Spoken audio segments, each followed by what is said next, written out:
nous allons accueillir sur ce pupitre Monsieur Daniel Perron, donc président de l'IPSE. Accueillons et ovationnons Monsieur Daniel Perron. Bien, d'abord, je veux vous dire que je suis très honoré d'avoir été invité par Serge Nedreau, qui est le président fondateur de cette école, dont j'avais déjà entendu parler, mais je n'avais pas eu l'honneur de connaître jusque-là. Merci aussi de m'avoir permis d'inviter mon grand ami, le professeur Yahya Diaby, dont vous avez parlé tout à l'heure, qui est le doyen honoraire de la faculté de communication de l'université d'Abidjan, qui est professeur émérite, et qui est un de mes partenaires depuis plus de 15 ans, près de 20 ans, en tout cas pour la dernière école que j'ai dirigée à La Rochelle, qui s'appelait le groupe Subdeco La Rochelle, devenu Excelia. Alors, vous m'avez invité à parler d'employabilité. Mon message va s'adresser principalement aux étudiants, puisque voilà, c'est le public dans cette salle, les étudiants actuels de cette école, peut-être d'autres qui sont des étudiants candidats potentiels, voilà, étudiants potentiels en tout cas. Et je trouve qu'effectivement, le moment de la signature de ce partenariat avec PISAM est un moment particulièrement bien choisi, puisque je pense que l'une des premières clés de l'employabilité, c'est la connaissance fine, précise, mais ça prend du temps, des entreprises pour les étudiants. C'est une culture de l'entreprise aussi au sein de l'école, mais ça ne se décrète pas comme ça en claquant des mains, ça se construit. Et je pense qu'une des façons, il y en a d'autres, on en parlera, de construire cette proximité entre le monde professionnel et l'école, c'est bien évidemment de signer des partenariats inscrits dans la durée avec des entreprises eh bien oui, qui pourront vous apprendre leur métier, quelles fonctions plus précises, quelles innovations, quels critères de performance, quelle place dans l'économie, quels enjeux pour le futur, quels défis pour l'avenir. Donc c'est vrai que je crois que chaque étudiant doit s'attacher à connaître, pour toutes les entreprises qui peuvent l'intéresser, ben voilà, les défis clés. Qu'est-ce qui fait que cette entreprise, elle va gagner dans les années qui viennent? Ça passe par quel challenge à réussir, par voilà, quelles sont les gammes de produits ou de couples marché-produit aujourd'hui, en quoi ces gammes vont-elles évoluer. Et puis, il n'y a pas que les produits et les marchés dans une entreprise, il y a évidemment tout le reste. Il y a le management, les ressources humaines, et la technologie, voilà, les perspectives de développement et tant d'autres choses. En tout état de cause, je crois vraiment que, et d'ailleurs c'est aussi une des caractéristiques que j'ai trouvé formidable dans cette école, c'est que cette école, elle s'appuie sur des réseaux qu'elle est en train de construire, comme en témoigne cette convention d'aujourd'hui, mais qu'elle s'appuie aussi sur des réseaux qu'elle a elle-même en son sein, puisque c'est à la fois une école et en même temps un réseau d'entreprises par ailleurs. Donc ça, je trouve que c'est absolument formidable. Ça existe très rarement et je pense que c'est un atout extraordinaire. Alors, parler d'employabilité maintenant, c'est vrai que toute école, la première chose qu'elle doit faire, c'est de se préoccuper, à mon avis, de l'employabilité de ses étudiants. Qu'est-ce que ça veut dire, employabilité? En deux mots, tout le monde sait ce que c'est? Non, c'est pas si simple que ça. Employabilité, il y a emploi, habilité. En espagnol, ça serait empleo, habilidad. Employability. Voilà. Donc c'est une habileté, une aptitude à être habile pour avoir un emploi pérenne, soit chez les autres, soit en se créant soi-même. Ça veut dire que, oui, la création ou la reprise d'entreprise, ça fait partie de l'employabilité. Mais il ne s'agit pas uniquement de l'emploi demain, au sortir de l'école. Il s'agit de l'emploi tout au long de sa vie. Et ce n'est pas n'importe quel emploi. C'est un emploi au sein duquel chacune va s'épanouir, va réussir, mais dans un projet global qui est à la fois un projet professionnel et un projet personnel dans lequel, d'ailleurs, vous l'avez évoqué, docteur, tout à l'heure, la santé, ça se gère aussi. Dans mon projet personnel, ben oui, je dois gérer ma santé. il vaut mieux. Et gérer, vous savez, c'est l'inverse de subir. C'est-à-dire, c'est prévoir, c'est anticiper. Les Chinois, ils paient le médecin que quand ils ne sont pas malades. D'ailleurs, quand ils sont malades, ils ne le paient plus. Ça veut dire que tout est fait pour anticiper. Voilà. Donc je pense qu'effectivement, la santé, il faut l'anticiper, et qu'au fond, si on parle d'employabilité, il faut se préoccuper de deux choses. D'une part, l'entreprise, celle des autres, l'entreprise dans laquelle vous allez travailler, l'entreprise, la collectivité, l'institution, elle peut être publique, elle peut être privée, vous pouvez la créer vous-même, donc l'entreprise, on va dire, des autres, mais aussi, ce que moi j'appelle l'entreprise de soi, c'est-à-dire l'entreprise de chacun d'entre vous. C'est quoi l'entreprise de moi? C'est qu'est-ce que je vais devenir? Vous savez, il y a une phrase que j'aime beaucoup, je le disais l'autre jour, qui s'appelle « Ose devenir qui tu es ». C'est de Nietzsche. Ça a été repris après par André Gide. Je trouve que c'est une très belle phrase sur laquelle j'invite chaque étudiant, chaque étudiante à méditer. Comment oser devenir qui je suis? Alors ça veut dire d'abord effectivement qui je suis. Alors là, il y a beaucoup de choses à dire là-dessus. Mais ensuite, il faut être capable aussi de se projeter dans l'avenir, dans des métiers. Et ça ne s'improvise pas. C'est un travail au long cours. Alors, je vais demander à ce qu'on efface le tableau, parce que je voulais juste vous écrire au tableau une petite équation que je voudrais essayer de commenter. Alors, je vais essayer de prendre un peu de marche. Voilà. Employabilité égale D plus CV plus P, P, P, la lettre P comme projet, je vais y revenir, plus R, plus S. Et je vais même mettre R au carré. Et je vais y revenir. Pour moi, l'employabilité, ça dépend de tout ça, au moins de ça. Alors évidemment, vous allez me dire, toute la partie diplôme, là, ça, c'est ce qui est effectivement classique. Vous êtes là pour avoir un diplôme. Et d'ailleurs, le diplôme, ça sera une des clés, effectivement, de votre employabilité, puisqu'on va vous demander, et il faut avoir un diplôme qui soit évidemment sérieux, solide, accrédité, etc., etc. Vous le savez depuis longtemps.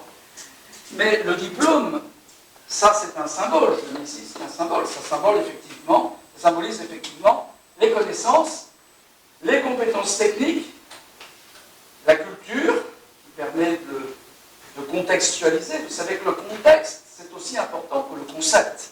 Parce que le concept sans le contexte, ça ne vaut pas grand-chose. Si vous l'analysez avec des clés un peu techniques, etc., ou intellectuelles, une situation, mais si vous ne connaissez pas le contexte, effectivement, votre analyse, elle va être évidemment beaucoup moins bonne. Le contexte, il est donné par la culture, en même temps que la hauteur de vue, bien entendu, que tout décideur, tout responsable d'entreprise doit avoir. Donc, pour moi, l'employabilité, c'est d'abord tout le côté D. On a des cours dans une école comme la vôtre aujourd'hui, de management, de technologie, de marketing, de finance, de comptabilité, de droit, d'économie, j'en passe, et les meilleurs. Il y a effectivement tout ça, de culture générale, etc. Tout ça, c'est là. Après, évidemment, ça ne suffit pas. Pour moi, ça fait à peine 50%, même pas. D'autant que le diplôme sera de moins en moins un chèque en blanc sur l'avenir. C'est-à-dire, j'ai un diplôme, bon, ça va vous aider au départ, à condition que vous ayez d'autres caractéristiques, d'autres compétences, mais de toutes les façons, le diplôme, il se périme. Et ça va sortir de l'école, et puis après on l'oublie, puis après il y a d'autres écoles, il y a d'autres diplômes, il y a un marché des diplômes qui est énorme. Qu'est-ce qui fait la différence? C'est pas le diplôme, tout le monde en a des diplômes. J'exagère. Donc le diplôme, c'est très important, ne faites pas dire ce que je n'ai pas dit, c'est hyper important, mais ça ne suffit pas.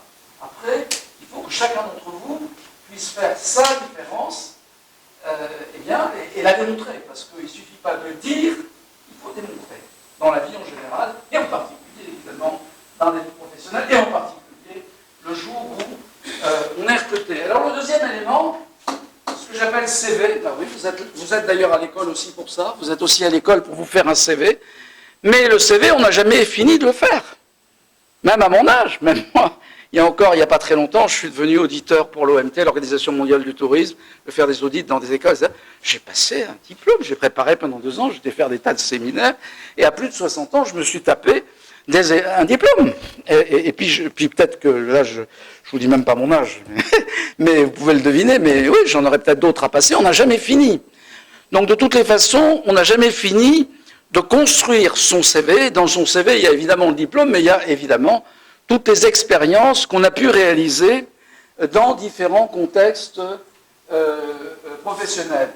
Et ce CV, effectivement, déjà, au sortir de l'école, le jour où on cherche un emploi, eh bien, il faut déjà qu'il ait une certaine richesse. Mais ça ne suffit pas.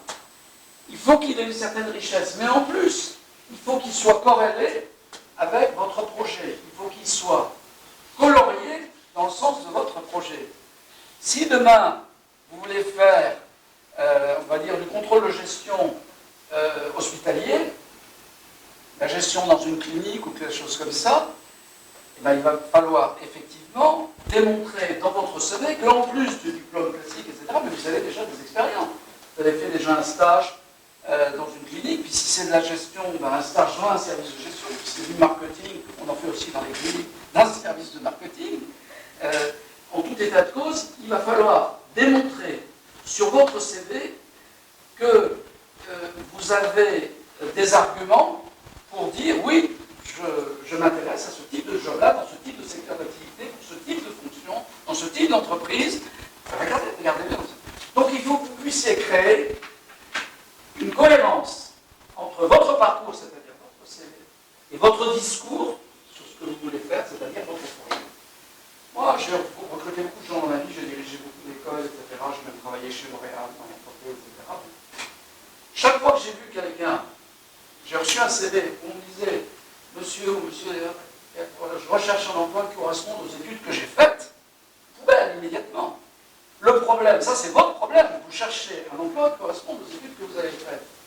Mais le problème de celui qui vous recrute, c'est pas ça. Le problème de celui qui vous recrute, c'est prouve-moi que tu as les capacités qui me permettent de dire qu'à 9 chances sur 10, je ne vais pas me tromper en te recrutant parce que tu sauras résoudre les problèmes qui vont se présenter à toi, parce que tu sauras réaliser des missions qui vont être confiées, etc. Donc il faut déjà, dès l'école, commencer à créer cette cohérence entre votre CV et votre projet. Alors le CV, vous le construisez petit à petit, mais le projet aussi. Parce qu'il y a le projet, le troisième terme de l'équation, s'appelle PPP. Pourquoi? Parce que ce n'est pas juste un projet professionnel, c'est un projet qui mixe, qui métisse, quelque part, votre projet professionnel et votre projet personnel. Il y a des personnes qui aiment bouger. Je prends mon attaché de caisse, je prends un Airbus, je vais à l'autre bout du monde, ou de l'Europe, ou de l'Afrique, etc. Et puis je vais vendre ceci, vendre cela, proposer cela. Il y en a qui aiment voyager. Il y en a qui n'aiment pas. Il y en a qui aiment rester sédentaires. Pourquoi pas? Pourquoi pas? Même à l'époque de la mondialisation, on peut très bien vivre en passant sa vie à Abidjan. Pourquoi pas? Ça dépend des métiers. Et on n'est pas obligé de... Bon, ça veut dire qu'il ne faut pas être ouvert. Hein, c'est bon. Donc, le projet, c'est bien établir un consensus, une synergie entre soi et soi, entre soi d'un côté professionnel et entre soi d'un côté personnel. Donc, quel type de vie je veux vivre? Est-ce que je veux vivre en travaillant à 100%? Est-ce que éventuellement je veux travailler à temps partiel? Est-ce que je veux, alors aujourd'hui, vous allez me dire, c'est évidemment très possible, est-ce que je veux travailler à distance ou uniquement en présentiel? Et il y a des métiers qui se partent particulièrement bien au travail à distance. Alors maintenant, dans tous les métiers, c'est de plus en plus réparti. Et notamment depuis le Covid, il y a évidemment eu un accélérateur absolument incroyable là-dessus. Mais c'est vrai que ça fait partie de votre projet personnel. Et puis, est-ce que je veux avoir de plus en plus de responsabilités et accepter d'en assumer le prix également en termes de stress, voilà, en termes de fatigue, etc. Ou est-ce que je veux, à partir d'un certain moment, au contraire, prendre la vie du bon côté, prendre le temps davantage de vivre, etc. Mais effectivement, voilà, avoir des responsabilités plus limitées. Tout ça, effectivement, c'est à chacun de définir. Est-ce que je veux travailler dans le public? Est-ce que je veux travailler dans le privé? Est-ce que je veux travailler, alors il y a des secteurs particuliers, dans l'humanitaire pour certains, etc. Là, je suis assuré de gagner beaucoup moins. Par contre, je vais réaliser des choses qui correspondent à mes valeurs, etc. Voilà. Donc réfléchir aussi à la correspondance entre vos valeurs personnelles et les valeurs associées au job qui vous intéresse. Si tout se vaut, rien ne vaut, tout ne se vaut pas. Donc votre système de valeurs, il est très important. Et dans un pays comme l'Afrique noire, et en particulier la Côte d'Ivoire, que je connais bien, je suis vraiment très honoré d'être là aujourd'hui. Je trouve qu'il y a des valeurs merveilleuses, formidables, qu'on a complètement oubliées, nous, en Occident. Et donc c'est important de vous accrocher à vos valeurs, à ce qui vaut pour vous, mais encore faut-il s'interroger, le savoir et passer du temps à y réfléchir. Alors pour ça, eh bien, il y a des process d'accompagnement des étudiants dans les écoles. Je sais que le directeur veut avancer aussi dans cette voie, de la préparation à l'employabilité, projet professionnel et personnel. Parce que quelquefois, c'est bien de se faire aider. On peut se faire aider par des tests, c'est très simple. On peut se faire aider par des coachs. Très important, effectivement, d'avoir des repères extérieurs pour nous aider à savoir où on en est, quel est notre projet. Skills, c'est du savoir-être. Bon. On peut le dire de différentes façons. En tout cas, responsabilité, ça veut dire oui, je suis capable effectivement d'assumer. J'assume, je vais au bout, je respecte ma parole, je respecte le délai, je m'engage avec tout ce que ça veut dire. Voilà. Voilà. Mais dans le mot engagé, regardez les anglo-saxons, ils ont deux mots, ils disent commitment et ils disent engagement. Et voilà. Commitment, c'est le mot responsabilité, comme je viens de l'évoquer. Après, engagement, c'est au sens large, et notamment, j'englobe là-dedans, la responsabilité, je dirais, sociale et la responsabilité sociétale. On appelle la RSE, la responsabilité sociétale, on va dire, sociale et sociétale des entreprises. Aujourd'hui, ça fait l'objet, en Europe, de normes bien particulières, qui sont, vous connaissez tous la norme ISO, ce sont des normes de qualité, la norme ISO 9001, qui est la norme classique de qualité qui existe déjà depuis une vingtaine d'années dans pas mal d'entreprises, avec des process très précis, très rigoureux, etc. Mais il y a aujourd'hui une norme qui s'appelle la norme, pas vraiment une norme, enfin on va pas rentrer dans le cas, ISO 26000, et qui est la norme de la RSE. Comment se passent les relations, avec quelles valeurs ça se passe dans l'entreprise, comment fait-on pour respecter l'environnement, comment ça se traduit, etc. Donc, cette notion de responsabilité sociale, à l'heure du réchauffement climatique, qui sera vu par un peu de refroidissement en Côte d'Ivoire, d'ailleurs, parce que je trouve qu'il fait moins chaud qu'avant, on en parlait hier, et maintenant, ça c'est juste une anecdote. À l'heure du réchauffement climatique, et à l'heure des problèmes terribles de disparition de certaines espèces, de pollution de l'environnement et du monde, etc., je pense que chacune et chacun d'entre vous doit se dire qu'elle a une responsabilité au niveau de l'environnement, au niveau de la planète, au niveau des autres en général, et ça c'est très important. Et je viens de me taper le rapport de l'OCDE, parce que j'avais besoin d'écrire un article, de l'OCDE, sur leur vision de l'éducation, écoutez bien, pour 2030.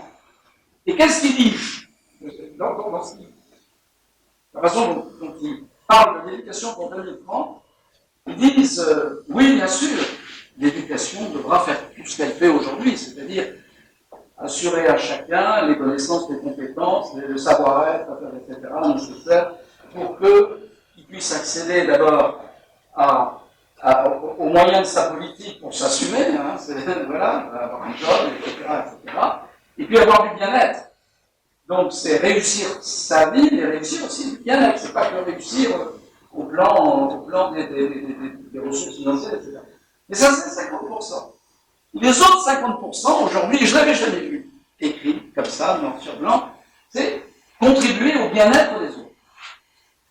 Et ça, je trouve que c'est un changement majeur, et qui, à mon avis, est une clé aussi de l'évolution du monde, de la baisse du terrorisme, de beaucoup de choses, de l'amélioration des conflits. Alors, c'est une clé à long terme, la vision pour 2030, pour tout ça, vous parlez dans 30 ans. Mais moi, je peux vous dire, 2030, quand on se retourne, on voit que la vie passe très vite, ça va très très vite. En tout cas, contribuer au bien-être des autres. Ça veut dire s'intéresser aussi au bien-être des autres dans tout ce qu'on fait. Et toujours se poser la question de quel est l'impact de ce que je vais faire sur les autres? Sur les autres, ça veut dire quoi? Ça veut dire sur les autres personnes, ça veut dire sur l'environnement de mon entreprise, ça veut dire sur la planète, quel est l'impact sur la planète. Je vais vous dire une petite parenthèse à propos de ça. Dans les écoles que j'ai dirigées, la dernière, on a passé, ça nous a pris beaucoup de temps, une norme qui s'appelle ACSB, c'est une norme américaine de qualité, qui est très difficile à obtenir. Mais il y avait 3 mots-clés comme toile de fond, si vous voulez. Innovation, je ne vais pas lire le contraire. Engagement, vous n'allez pas lire le contraire non plus, on vient d'en parler. Et le 3e mot, c'est impact. C'est-à-dire, quel est l'impact de ce que je fais sur les autres? Ça, c'est important. Même c'est important, évidemment, en marketing, c'est un principe de marketing, mais c'est un impact aussi, et c'est une question majeure également, en matière de gestion des ressources humaines. Quel est l'impact sur les salariés? Voilà, d'une façon générale, s'intéresser à l'impact de nos actions, de nos décisions sur les autres, eh bien, je crois que ça sera de plus en plus important. Voilà pourquoi j'ai mis ici le R au carré. Et puis la lettre S. Alors vous allez dire la lettre S, pour moi en France, je tiens beaucoup. Ici, elle est peut-être un peu superfétatoire, mais je la dis quand même S comme sourire. Ça marche aussi en espagnol, ça, en anglais, c'est white. Ça veut dire quoi, sourire? Ça veut dire que c'est très important d'avoir une capacité d'empathie, d'écoute des autres. Sourire, c'est sourire au sens propre, mais c'est aussi sourire au sens figuré. Sourire, c'est s'ouvrir aux autres. Sourire, c'est avoir de la bienveillance, avoir de la tolérance. Sourire, c'est être capable de transmettre son enthousiasme même sans le démontrer. Hop, ça passe comme ça. Sourire, c'est capital dans la vie de l'entreprise. Lui, son sourire est une vie, on s'en est discuté l'autre jour avec Trigano, un des fondateurs du Club Med, du Club Méditerranée. Et il me disait, et il m'expliquait leur concept de vacances, comment ils ont mis tout ça en place, etc. Et il me disait, le plus important, c'est d'organiser le sourire. Il disait, des vacances sans sourire sont des vacances loupées. Oui, je ferme la parenthèse pour dire que oui, et je pense que dans nos écoles d'une façon générale, c'est très important. Alors on appelle ça aussi le développement personnel. Et oui, moi dans toutes mes écoles, j'ai par exemple le business, j'ai mis des cours de théâtre, j'ai mis des options de danse, j'ai mis des options de musique, l'ouverture artistique, etc. Voilà. Autrement dit, apprendre à être bien dans son corps, mais aussi apprendre à être ouvert aux autres et à sourire, encore une fois, au sens propre et au sens figuré. Je crois que c'est très, très, très important, et beaucoup plus important qu'on le croit dans les pays. Alors, je dis ça en Afrique, ici en Côte d'Ivoire, dans un pays qui est pour moi déjà le pays du sourire, le pays où j'ai jamais vu autant de gens bienveillants, qu'ici, ça me touche beaucoup de voir cette bienveillance. Et donc, effectivement, je pense que ça fait partie d'une des valeurs clés des cultures, je dis des cultures ivoiriennes, parce que je pense que ce sont des cultures, effectivement, mais et je pense que dans la vie professionnelle, c'est majeur. C'est majeur. Quelqu'un qui sourit quand on a envie d'aller voir, quelqu'un qui ne sourit pas. La vie professionnelle, c'est quoi? C'est vendre. Si tu ne vends pas, t'es mort. Tu ne vends pas ta chiffre d'affaires, t'es mort. Pour vendre, il faut sourire. Pour vendre, il faut être capable de parler d'autre chose que de parler du meilleur rapport qualité-technologie, prix, parce que non. Il faut être capable de parler de la dernière partie de pêche qu'on a faite, ou de ce qu'on fait l'extraordinaire dans un club de Nantes, de ce qu'on a appris sur la culture de ceci ou de cela. Il faut être capable de parler d'autre chose que de business. Il faut être capable d'inspirer confiance. De sorte qu'une fois que la confiance est établie, à ce moment-là, on dit ouais, j'ai envie de bosser avec lui, et c'est pas le rapport qualité-prix qui fait la différence. Ce qui fait la différence, c'est la valeur humaine. Et cette valeur humaine ajoutée, elle se gagne beaucoup au départ avec le sourire. Alors ça ne suffit pas.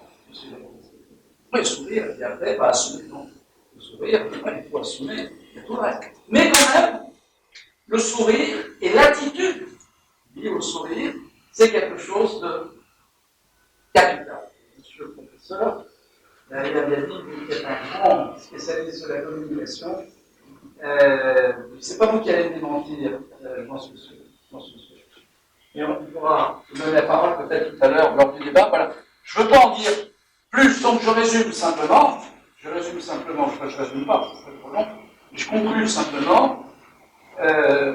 Votre employabilité, elle dépend d'abord de vous, de l'énergie, du temps que vous allez consacrer à cette double veille dont je vous ai parlé sur la connaissance des métiers. Et là, c'est tout un travail, ça prend du temps. Voilà. Et évidemment, de la connaissance de vous-même, et tout en libérant aussi du temps, d'énergie pour construire ce que j'appelle l'entreprise de soi, l'entreprise de chacune d'entre vous. Ça se construit, ça prend du temps, ça se travaille, mais c'est absolument capital. Et l'employabilité, c'est bien de réunir l'un et l'autre. Voilà en quelques mots. Et si vous avez des questions, je serai évidemment très heureux d'y répondre. Merci.